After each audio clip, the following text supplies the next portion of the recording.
Welcome to Buckets, Action Network's NBA betting podcast, brought to you by our friends at FanDuel Sportsbook. My name is Matt Moore. I'm the senior NBA writer for the Action Network, joined by my colleague, NBA futures analyst, and NFL bettor extraordinaire, Brandon Anderson, for this week's edition of Future Friday. So instead of the usual Best Bets episode, every Friday, we're going to be bringing you an episode that talks about how to bet futures in the NBA on a weekly basis. We're going to look at the league through the prism of futures. That allows us to talk about the league and where teams are at, but while also finding you actionable stuff to talk about. It's the best combination of actionable content and Brandon and I talking about how good or how bad various teams are. It should be a great time. Everything we talk about today can be found in the award-winning Action Network app. It's the best way for you to track your picks, get up to the second information on where the bets and money are coming in on. You can find this podcast in the media center along with our Green Dot Daily, which helps you set your betting agenda for the day. It's a live show daily. Brandon makes a few appearances. I'm on once a week with our Spread the Floor video series. Lots of cool stuff to find in the Action Network app. All right. We're going to start this week talking about the beasts from the East, Brandon. We're going to take a look at the Eastern Conference and see if we can find a little bit of value on it. As we record this on a Thursday, on Friday, the Bucks are taking on the Knicks. I've already gone ahead and bet the Knicks in this game, but I think we got to talk about the Bucks more generally. So I bet they're under on the win total late in preseason. No Middleton, wasn't going to be around for a little while. I knew all the things about Budenholzer, but I was like, it's above 50. That's always a tough number. They've looked awesome. And Giannis in particular, I don't know how. He looks better. On Wednesday night, they get a win versus the Nets where they played like garbage in the first half. And then the second half, Giannis just decided it was over. Like Giannis Antetokounmpo just came out in the second half of that game and was like, we're winning. You're not going to score. I'm going to the rim every time. I'll talk a little bit about the impact of the take foul rules on Giannis here in a second. But what's your big takeaway from the Milwaukee Bucks after these first few games of the season? Yeah, I think my takeaway on Milwaukee is the defense is back. And I wondered if that might be the case coming into the year. The one name I think we're kind of overlooking with them in general is that Brook Lopez basically missed all of last season. You know, he came back in the playoffs and we saw how good the defense was when they were healthy. And then Lopez is back now. And I think with him out there, and obviously Giannis, who's playing great on both ends, and Drew Holiday, and like we have the formula, and it works pretty well with Brook Lopez protecting the rim and Giannis doing all the Giannis things. So that defense is basically right near the top of the league right now. I think allowing 44% on 2-pointers, that's been the strength of that team when the defense is elite. And remember, the title run they had, it was this world-beating defense that did it. Like we remember Giannis because he drops, 50 piece in the clinching game and did all the amazing things. But it was the defense really that was obliterating teams for that run. So if the defense is back and if it shows up every night, you know how I love defense in regular season and how it travels and is a good high floor thing for racking up wins and, getting the division wins and toward the 1 seed. If the defense is this good, and we already know Giannis is this good, then, the Bucks show up every night and stay healthy. They're going to push towards the top of the standings like they always do. So you talk about the defense. One of the key things that fell off last year, and we were betting this, and Raheem, our former colleague who works now at The Ringer, and we still talk to every day, he was keying in on the Bucks 3-point rate of how many threes they were allowing. Look, it's tiny sample. Everything's gonna be tiny sample. So everything we say in this podcast, just take it with the like all we've seen. And I'm not building a white paper on these takes, folks. But Bucks are 7th in 3-pointers allowed per 100 possessions. It's such a big deal. Defense in the NBA, it can be predicated on a number of things. Your contest level, what are you allowing? But a lot of it really comes down to what kind of shots do you allow? Do you allow your opponent to take a lot of threes and score at the rim? If you contain the 3-point line, but you're getting destroyed inside, you're going to have a hard time being a top 10 defense. And the same is true on the opposite, where if you contain the interior, but you're giving up open threes, teams are going to put big numbers on you. If you contain both of those things and you're forcing teams to shoot from the mid-range, teams are contested jumpers from the mid-range. It might be a bucket. It might be a hoop. Real hoopers might know. But it's going to be hard to sustain an efficient number there, and that's going to impact your ability to get point differential and win games. the Bucks defense is legitimately back. So we'll talk about Giannis MVP in a second, but look, show sponsor FanDuel plus 550 to win the NBA title. I don't want to bet titles until we get to Christmas. I don't think. I bet the Bucks in a couple of parlays for Eastern Conference, Western Conference finals matchup. I have a few of those. I don't want to bet them yet. This number is going to go down. You're going to get CLV.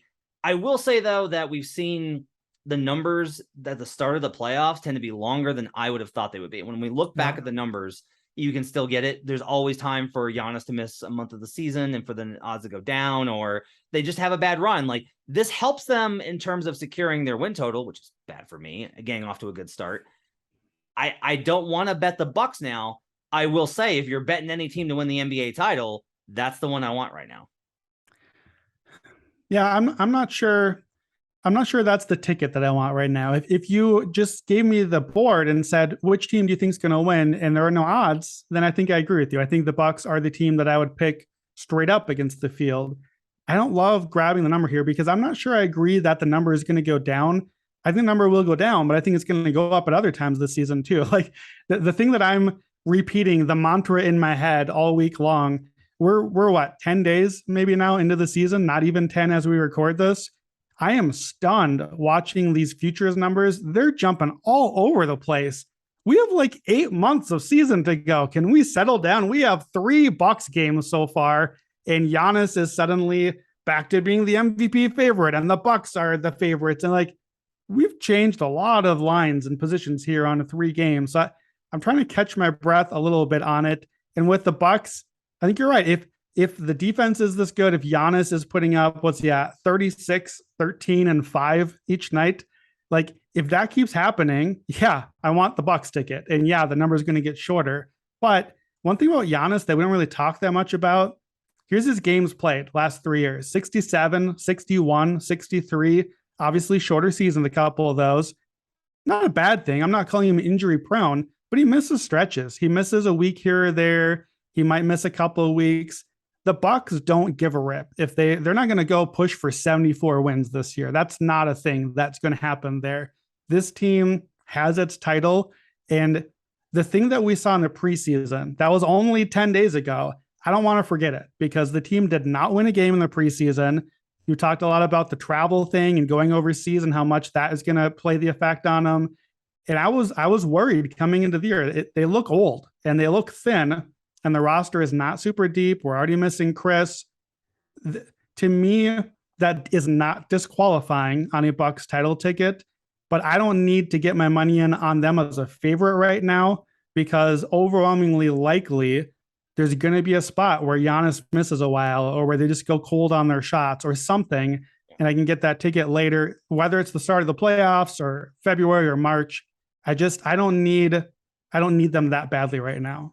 Yeah, I agree. This is not the time to bet the Bucks.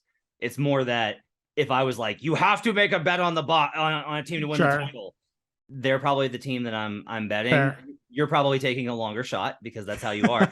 But as far as I look at the matchups go, this team is a monster.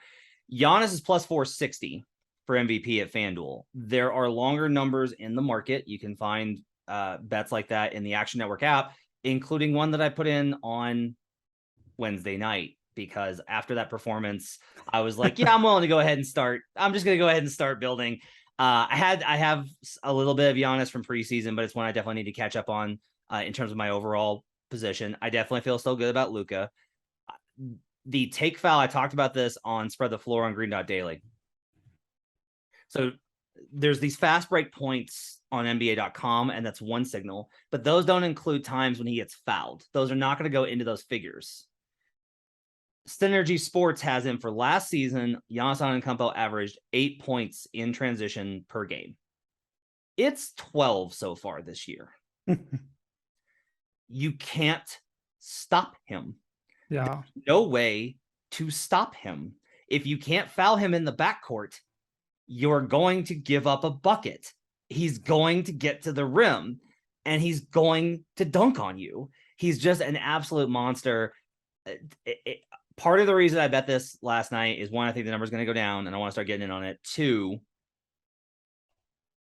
I legitimately think he's the best player in the game right now. I've said consistently that on any given night, KD, Jokic, Giannis, and I'll put Steph in that conversation because Steph is Steph. It's like respect for the title. But no one is as impactful on both ends of the floor. Like, there is nothing you can do with this person right now. So Giannis is an absolute monster. I do like Giannis for MVP. I do think there's value at plus 460. Do I think this number goes down? Yeah. Like, I think that I think Giannis is in the conversation by the end of it, barring injury. And if you're willing to take the injury risk right now, I think it's okay. If you're looking to bet MVP, now, if you want to wait, if you're like, it's been 3 games, Matt, that's fine.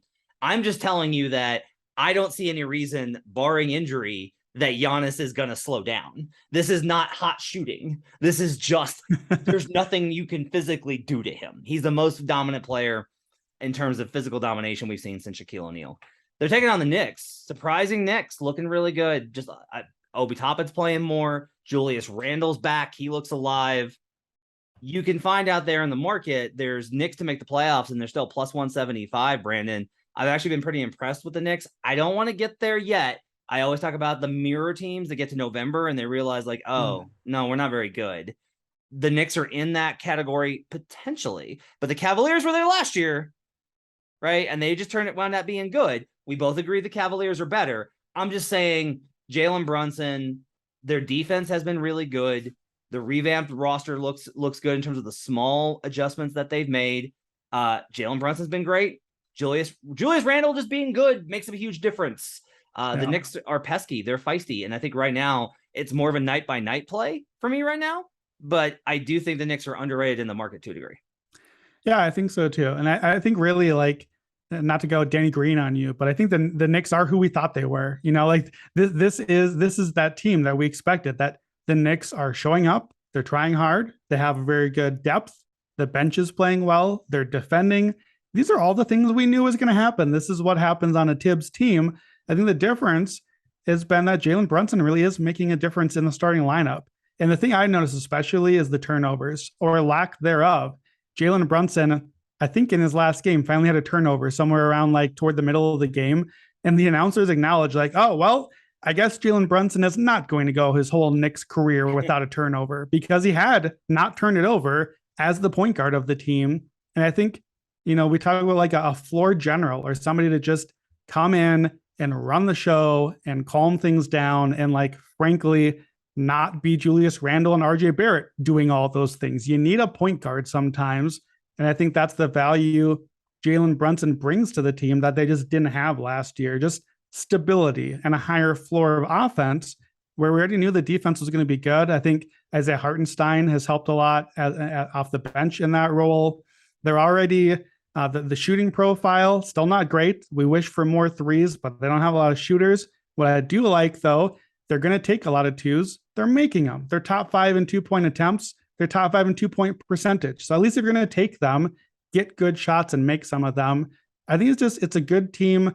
It's interesting that you talked about the mirror teams, as for you, use that term as like, okay, we got to November and said, oh yeah, okay, we're not that. Like the Wizards last year came to mind as roared out to the start and then looked in the mirror in your term and then it came back to earth. I think of a mirror as a different sort of angle. So I mean, I just need a different term for it. To me, the Knicks are the opponent that you look in the mirror for on a cold, stormy Tuesday night in the middle of the season, when you're tired and it's game 48 and you're so sick of playing and you show up against the Knicks, they're going to beat you if you don't show up. Like, you look in the mirror and see who you are that day, because the Knicks are going to make you beat them. And that's the Tibbs thing. And the offense floor moves up with the defense. And I think that's a winning regular season formula. So I feel good about a Knicks over. Like you said, I think it's a great spot to play them night to night, just in that, like, this is a bad schedule spot for the opponent. The Knicks will make you earn it. I don't know about the playoffs, because I feel good about the play-in. I'll take the play-in odds.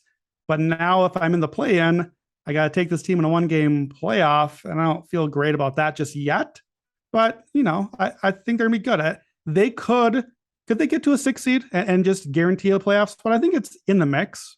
I wouldn't take it, but I think it's in play. Would you say it's in play? It's possible. It's up there. They're in the conversation, right?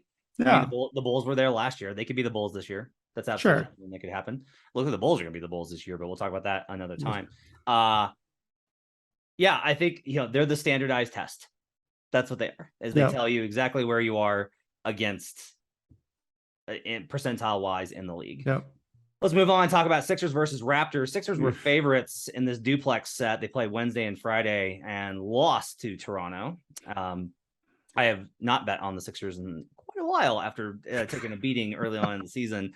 Horrible start for the Sixers. They look terrible. Embiid looks hurt and slow. Everyone's blaming Harden for it being like Harden ball team, but to me, it's like they're doing that because Embiid doesn't look right.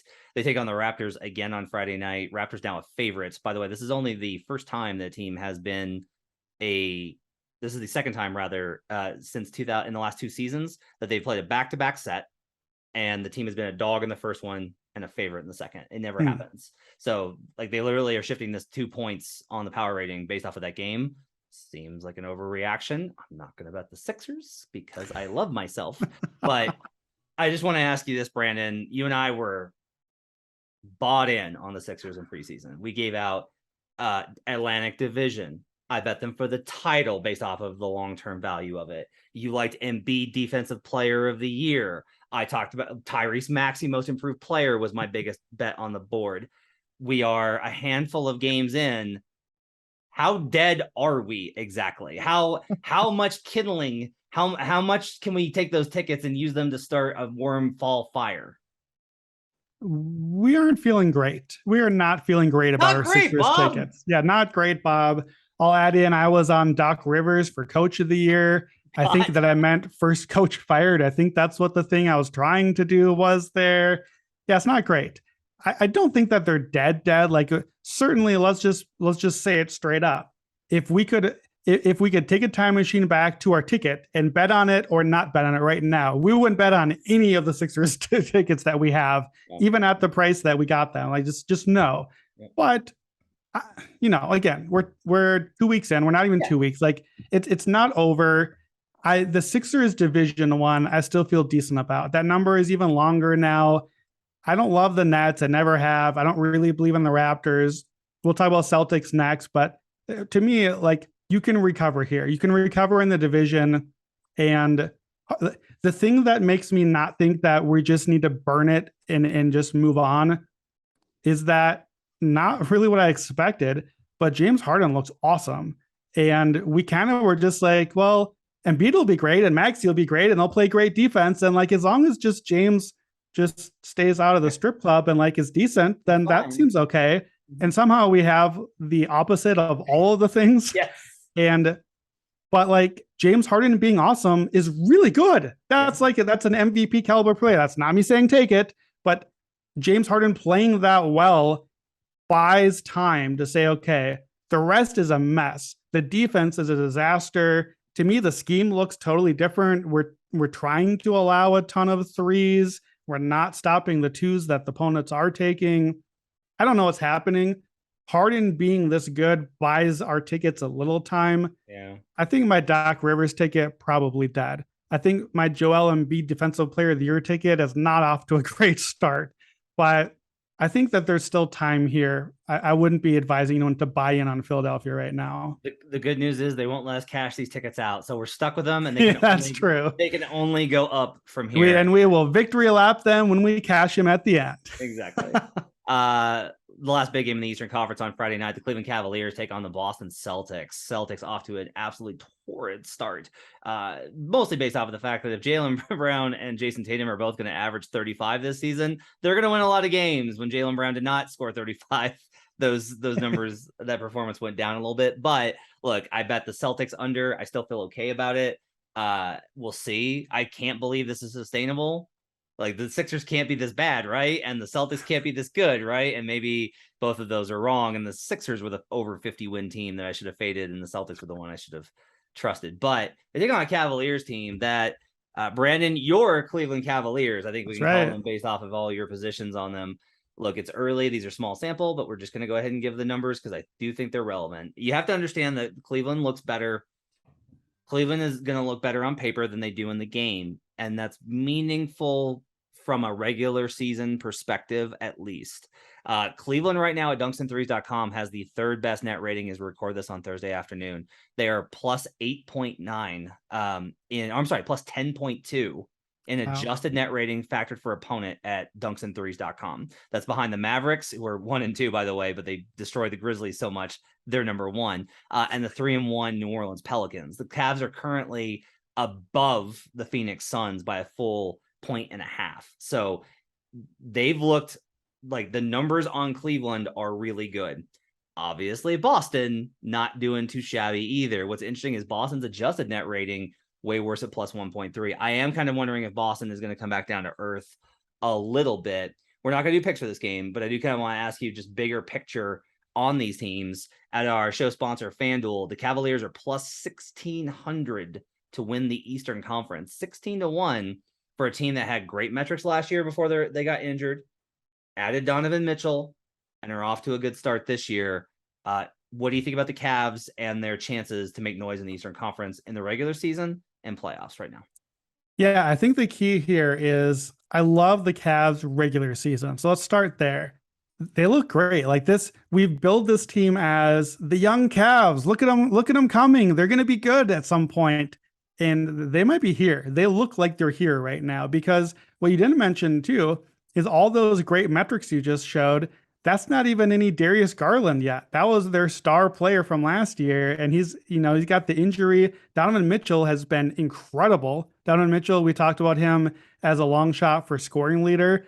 That seems very much in play. So he's putting up like 30s every night. But the defense, to me, it just immediately pops as this elite unit, that they are incredible against 2-point percentage because they got the 2 big men in there. We knew that would be the case. They're mashing on the glass. Rebounding is a defensive stat because a rebound ends your possession. So that's a huge thing. And I didn't expect this. They're allowing bottom 5 fewest 3-point attempts.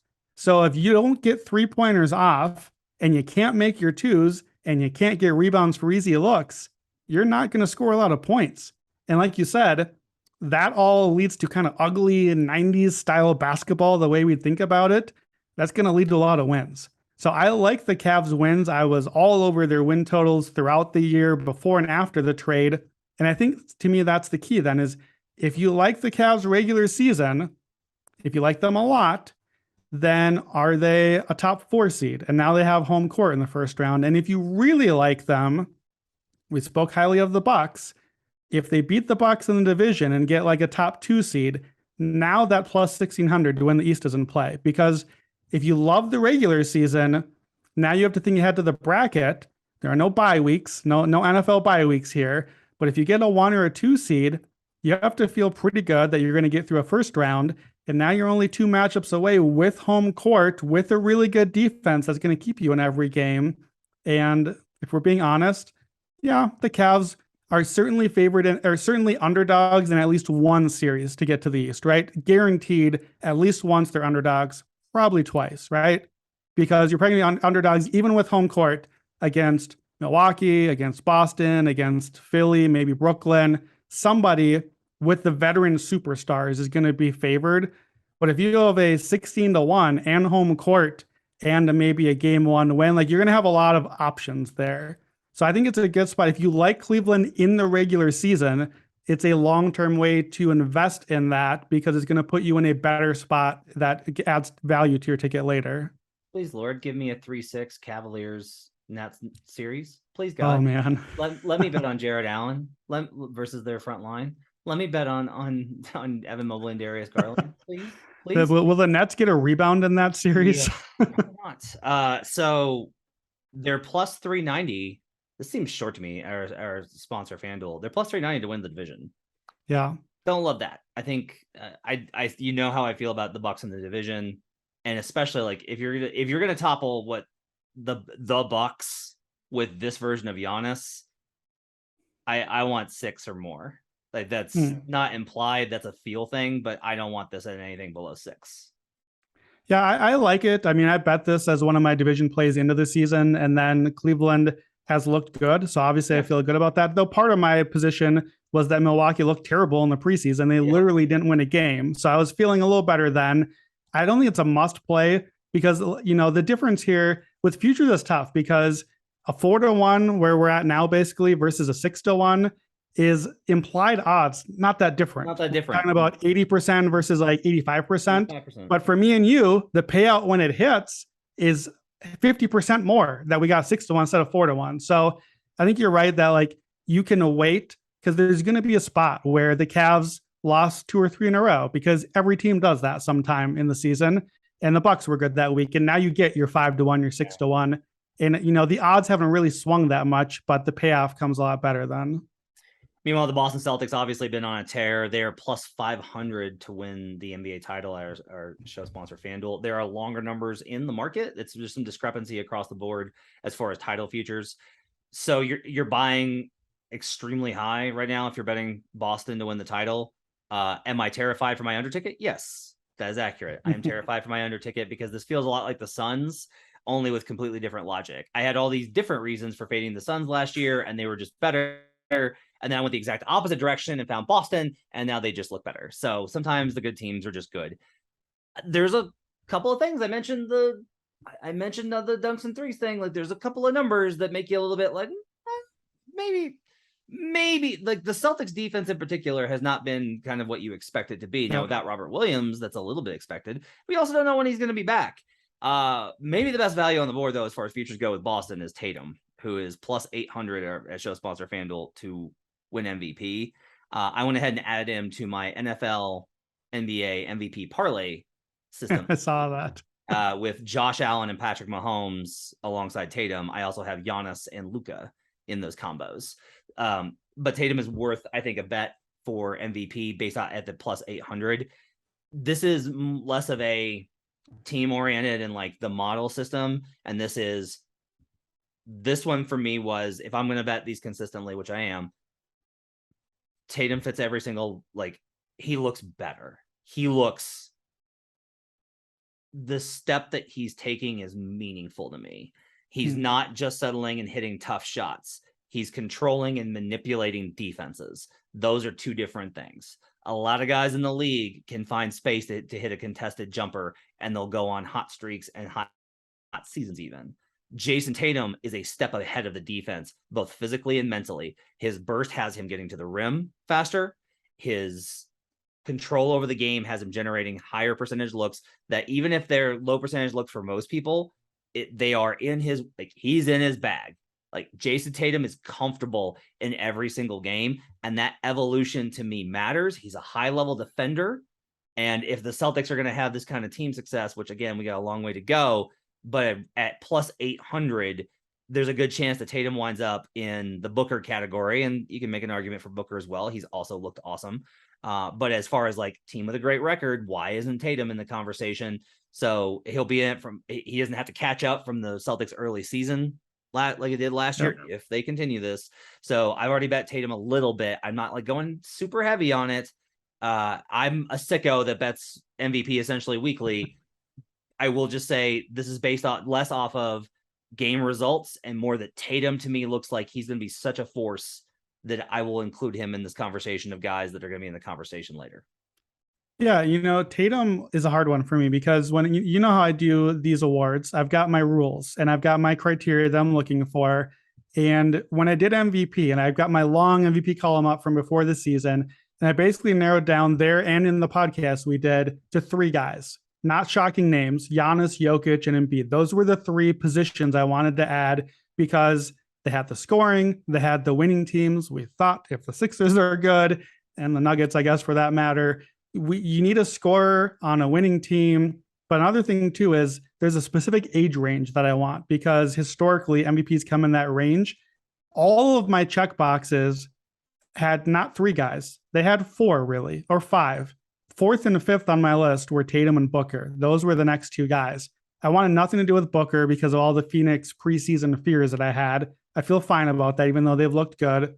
Tatum, literally as I was filing my column, and I have these in tiers, different sections of guys, I switched Tatum. Is he in the section with the guys that I think are going to win that I need a position on, or is he the last one out? For me, I went off the board a little bit and just trusted my gut. And my gut tells me this. I see peak Jason Tatum as a Paul George type MVP candidate. As you mentioned, Devin Booker. I think an awesome Paul George or an awesome Jason Tatum season absolutely finishes third on MVP ballots and fourth and fifth and gets on all the ballots in a great season. And he's on there and he gets UCLV at the end of the year and he's in the mix. But is he really in the mix? Like when I ask myself, think about Jokic and Giannis and Embiid. Now think about Tatum. I don't know how to quantify, how to explain it, but I don't put Tatum on the same level as those three guys. I just don't. I don't put him quite at that elite top superstar level. And I think that matters with MVP, but he fits the model. And so he's a name that I think if you're building a portfolio like you are, it makes a lot of sense. All right, let's move on. We're going to do a new segment here on the show, and it's called Worst Favorite on the Board. We'll switch it up every week, but for this week, I did want to take a look and see what number do we look at and just go, this number's not right. This number's not right. This team should not be the favorite to win whatever the future is on the board. I'll go first this week, and it is the Grizzlies, plus 155 to win the Southwest Division. The Grizzlies have a remarkable amount of stickiness in the market, considering they are a small market team that had a good, not great playoff run. They barely got past the Wolves. And then, honestly, I thought they played pretty well versus the Warriors. We kind of called that on buckets, that they would compete in that series. Lost a tough one in game one, kind of rallied back. Ja gets hurt, random game five, and then lose in six. We've seen the Pelicans essentially destroy worlds. We've seen the Mavericks, who are 1 and 2. I'll say this.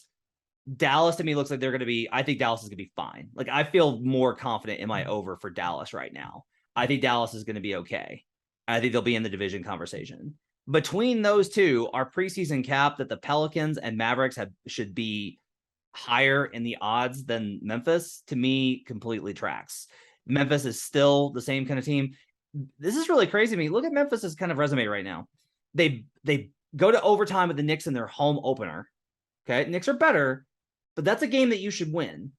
All right. They have to scramble to get back versus Houston. They go on the back-to-back and they get trounced by Dallas. Bad spot, fine. And then they beat up on a Nets team that is quite simply not good right now. They might never be good. This Nets team just may not be good. There's nothing impressive in Memphis's statistical profile. There's nothing impressive in their win profile. Ja's been awesome. He's added a jumper, and that's incredibly. I'm not dismissing it. It does matter for how teams guard him. The rest of the team is still worse, like we predicted. So I cannot understand why the Grizzlies are still the favorite here. This is slow market reaction to how good the Pels are. Even with the Zion already missing a little bit of time with a small injury and Brandon Ingram being banged up, I'm not worried over long-term until there's something long-term to be worried about. Pelicans, we said they were the best value on the board for the division. They're still the best value. The Grizzlies should not be favored here.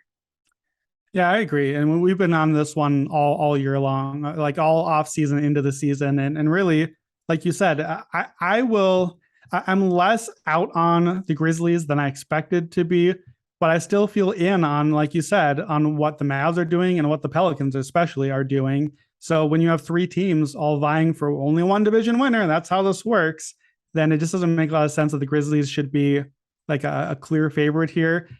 I wonder if is it just Ja? Is Ja what makes it sticky because he's the exciting player and everybody wants a piece of him and everyone has to bet on something. You know, his MVP number is skyrocketed already out of the first week. And I mean, I don't see a need to get my money in on the Grizzlies when I just have a hard time seeing in a regular season setting what's going to be better than last year. They won 56 last year, second most. And I guess the answer is maybe just Ja plays the whole season, which I'm not confident that he will do because he missed the games last year, but they won the games without him. And I'm not saying that they're better without him, but the argument of Ja would play more, so they'll be better. No, they already were winning without him. So I don't know. I will say the Grizzlies thing where they just find dudes and plug them in and it works. I continue to not give enough credit for. Santi Aldama on opening night for them, like dropping threes in the Jaren Jackson role. I was like, oh shoot, that was a big part of my cap was they're gonna miss Jaren. And I was like, well, apparently not. Apparently Santi Aldama is a thing that's happening now.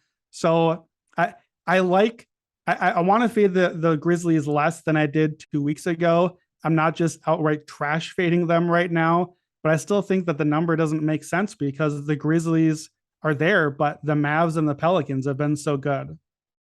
We don't have the odds, obviously, for Saturday's games. They play the Utah Jazz on Saturday night. And I will just go ahead and tell you that based off of the likelihood that Memphis is going to be favored in that game, I am absolutely 100% going to be betting the Utah Jazz. On adjusted power rating from this season and everything else, like with home court factored, Utah's got a substantial home court. I have Jazz favored in this game, and they're absolutely going to be a dog. So I'm just go ahead and giving out a weekend pick. I'm going to be betting Utah unless there's an injury update on Saturday night. All right, let's go and hit yours. What favorite do you think is the most wrong, Brendan? Yeah, so I'm going to stay in that division. I'm going to go to the Mavericks. I think Christian Wood being a clear favorite for sixth man of the year 1 week into the season, I just can't get there. Now, look, I'll tell you this.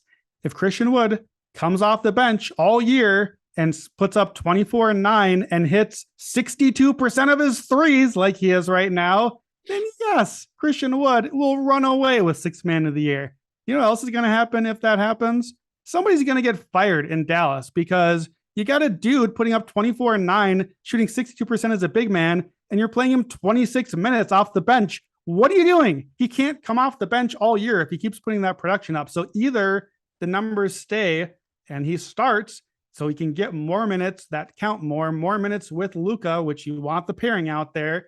Now you can't be sixth man of the year anymore, or the numbers fall off because, I don't know, maybe he won't be the first person in the history of humankind to shoot 62% on threes all year.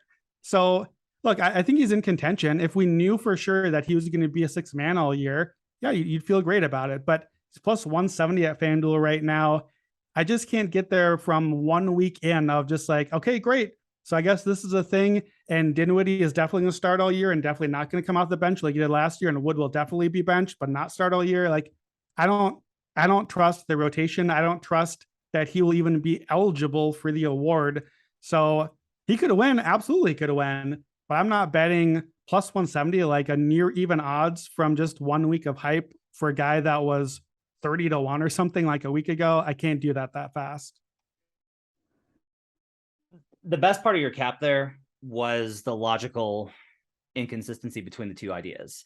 Either, even if he doesn't shoot 62%, even if he has a monster season, he has to start, or he doesn't have a monster season and he comes off the bench. Those two things cannot be the same. And as an example here, and like, look, Jason Kidd's not going to look at on-off splits. Spoiler alert. However, JaVale McGee literally has the worst on-court net rating of anybody on Dallas. They've been worse with him on the floor by a substantial margin. They are 17.5 points worse in net rating when JaVale's on the court. And they are 29.5 points per 100 possessions through 3 games better with Wood on the court. Wood and Luka is a natural fit. I said this all along. This was a big part of my Dallas cap, was I love this combo. I don't think these numbers are sustainable. I think Wood having a fantastic season next to Luka is. And so I agree. And frankly, I think that the numbers not the shooting percentage, 24 and 9 as a starter wouldn't shock me. I think that is sustainable. Like I said, when the trade happened, I think Christian Wood could be like a fringe all NBA candidate if they started him and he gets to do the things with Luka, put him in the starting lineup. And like, if it's this obvious and he's producing that well, it's going to happen. If he's not, and Christian Wood has been inconsistent for his career, to say the least, when he hits the cold stretch, then you lose value there either way. So I think it's a, if he plays well, it's bad. If he doesn't play well, it's bad. It's just not a ticket I need right now.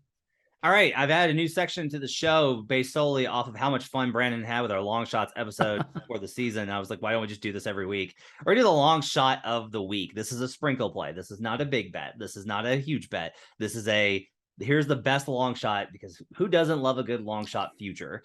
I will go first. Lauri Markkanen is 17-1 for most improved player at FanDuel, show sponsor of Buckets. Why? Why is this the case? This is not a random thing here.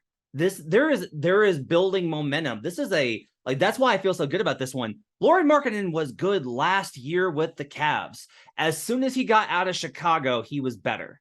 I don't think he liked management. I don't think that he was comfortable. I think he struggled under Jim Boylen because Jim Boylen is Jim Boylen. I think he struggled under Billy Donovan because Billy Donovan wanted to win now, and Lauri was still finding his way in the league, and he was coming back from pretty severe injuries. He gets to Cleveland, and everyone's like, this is going to be a disaster. Lauri Markkanen's terrible, and you got three bigs. And then he makes it work with the three big lineup. Then he gets shipped out in the Donovan Mitchell deal, and he is absolutely tearing it up. He has been phenomenal. Now, the problem with this bet is the assumption that Danny Ainge is going to eventually start slicing Achilles with a razor to try and get Victor Wembanyama. I've said this has been my cap on Utah. I didn't bet the over because I was too terrified of the outcomes. I still do not know how they're going to get this team to tank. In that you can trade Mike Conley and you can trade Markkanen, which, by the way, Markkanen could then go to a contending team and still be really good and win most improved player. You could trade those two guys. Colin Sexton just got the sign and trade, right? That's not going to happen. That move's not going to get made. You then have to still shut down guys like Jared Vanderbilt and Jordan Clarkson and Kessler, who's good. Walker Kessler's been awesome, Brandon. I know that's wild. He's been so good. It's not that I think the Jazz are too good to be bad. It's that I don't know that they're going to be so bad that Markkanen's going to be out of contention for this award. I have bet this. I think there's value on it. He was good in Eurobasket, and last year we have growing momentum. He's been phenomenal. He's playing great on both ends. I like Lauri Markkanen, 17-1 most improved.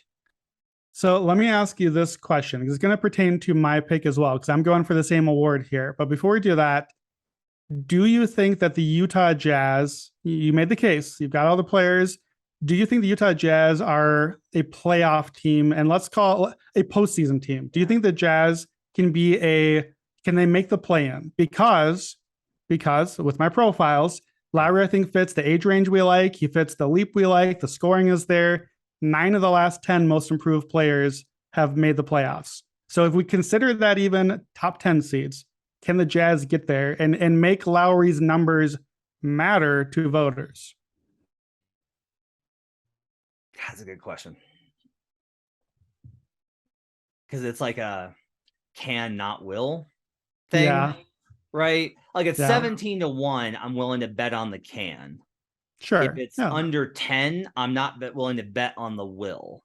If that that's fair. I mean, that's the number. That's part of the thing. When you take the long shot, like we're going to take these long shot values, we're betting on a bunch of variables going our way. So that's fair. If you think can is in the equation, I don't think can is, so then I can't get there. But if can is part of it, then sure. I think that Lauri Markkanen fits the profile pretty well. I'll do mine. I like DeAaron Fox for most improved player. He's 42-1 at FanDuel. I still see him at 60-1 out there at some books. I gave this one out when we did most improved way back in like July or August, and it was like 150-1 then. Just total down with the random names at the bottom of the board. And I think I've noticed with most improved, and we kind of saw this last year. I had my eye on Miles Bridges last year coming into the season. We won't talk that much about him because he's not part of our season anymore. But part of the thing I liked about him is for the final 20, 25 games of the previous season, we saw a leap. And we like to think most improved is somebody that came into the new season and out of the blue, they shocked us. Look how good they are. But what we see a lot of times with most improved is the late leap from a past season that carries over. And that was what happened with Fox. So we know DeAaron Fox is good, right? But last year, after they traded for Sabonis, before the trade, Fox was at 21 points, 5 assists. After the trade, this surprised me. I thought Fox's numbers would go down. Sabonis is handling more. How will Fox produce? He went from 21-5 before the trade to 29-7 after the trade. And now look at the numbers for the new season. He's at 31.7 points a game, 6 rebounds, 7 assists. He's basically matching those numbers from last year. And He's shooting threes now. I didn't even realize that till I looked up the numbers. He's taking almost 7 threes a game. He's hitting 45%. So it's not just that he's hot, because that's not going to last necessarily, but the volume being up matters because that's going to help boost the scoring. It's going to make him just a better overall profile player. His mid-range numbers are up. His floater is going in a little better. Just the touch and the shooting is falling a little bit. So now I'm back to the question that I asked you that I'll ask myself. Can the Kings make the playoffs? And I don't know because, Matt, these are your Kings, not my Kings. I gave them fully over to you. They have not won a game. They haven't. But I texted you this. I kind of don't hate the Kings. They're kind of winning me over. The profile on the team looks better than the 0-3. They're giving up, I think, 41% on threes right now. That's fluky. That's not going to last. But what I like is they're top 5 in three-pointers attempted, and they're third in 2-point percentage. So that's a profile of a good offense. Fox is producing, Sabonis is producing, and on defense, they are allowing the second fewest three-pointers, which I think fits like what a Mike Brown profile would do. So there's a profile there of a thing that's good. And like I've agreed, and like you've said the whole time, we know the Kings are going to try. We know they want to make the playoffs. So you get the narrative. Kings make the postseason. I won't say playoffs, but get into the play-in, break the playoffs, the longest playoff drought in American sports right now.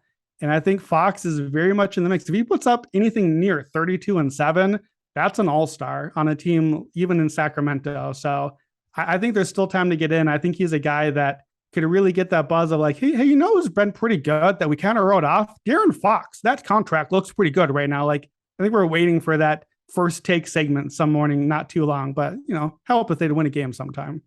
Please do not try and get me to put more money on the Kings. I don't want this in my life. Look, you won me over on the Kings, except my winning over on the Kings. Do we agree, even based on the 0-3 start, if you had to bet right now on a Kings to make the playoffs or Jazz to make the playoffs, who would you rather have a ticket on to make the playoffs right now? Kings, yeah. Okay. So I don't think it's likely necessarily for either, but the Kings' motivation especially comes in. So yeah, I think the number on Fox, again, it's long shots. We're just taking long numbers. It's a can thing. I think they can.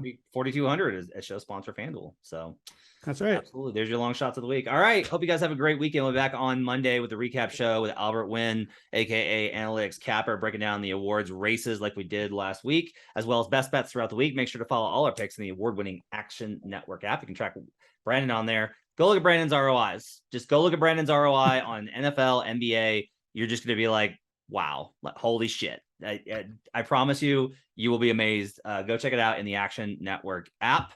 Our thanks to our friends at FanDuel for sponsoring the show. Thanks to David Payne for producing. Until next week, we'll see you guys again. Let's get buckets.